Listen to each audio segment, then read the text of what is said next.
Film diary എന്നും colourful വാർത്തകൾ.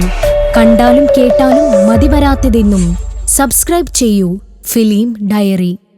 ആദ്യ സിനിമയിലെ അഭിനയം കണ്ട ഫഹദ് ഫാസിലിനെ കൂകി ഓടിച്ചുവിട്ടു. ഇന്ന് അതേ ആരാധകർ ഹൃദയത്തിൽ സ്ഥാപിച്ചു. അന്ന് പോ എന്ന് പറഞ്ഞ ആരാധകർ ഇന്ന് ഫഫ എന്ന ഓമനപ്പേരിലാണ് ഫഹദ് ഫാസിലിനെ നെഞ്ചിലേറ്റുന്നത്.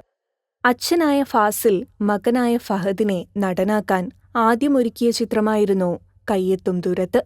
എന്നാൽ ഈ ചിത്രം കൈവിട്ടുപോയതോടെ ഒളിവിൽ പോയ ഫഹദ് പിന്നെ വന്നത് ആളുകളെ കോരിത്തെരിപ്പിച്ചുകൊണ്ടായിരുന്നു.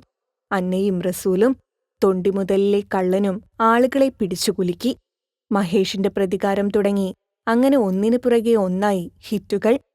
ഇന്ന് ഫഹദിന്റെ രംഗ വരെ തിയേറ്ററുകൾ കീഴടക്കുന്നു. നസ്രിയ കൂടി എത്തിയതോടെ ഫഹദിന്റെ റേഞ്ച് നടനിൽ നിന്ന് നിർമ്മാതാവിലേക്കും കടന്നു. ഇന്ന് കോടികളുടെ മണിക്കിലുക്കമുള്ള താരദമ്പതികളായി ഫഹദും നസ്രിയയും. അതെ, ഇനി ഫഹദിന്റെ കാലമാണ്. Film diary. നല്ല വാർത്തകൾ ഒരുക്കും ഞങ്ങൾ, നിങ്ങളുടെ ഇഷ്ടങ്ങൾ അറിഞ്ഞു തന്നെ. സബ്സ്ക്രൈബ് ചെയ്ത് ഒപ്പം നിൽക്കുക.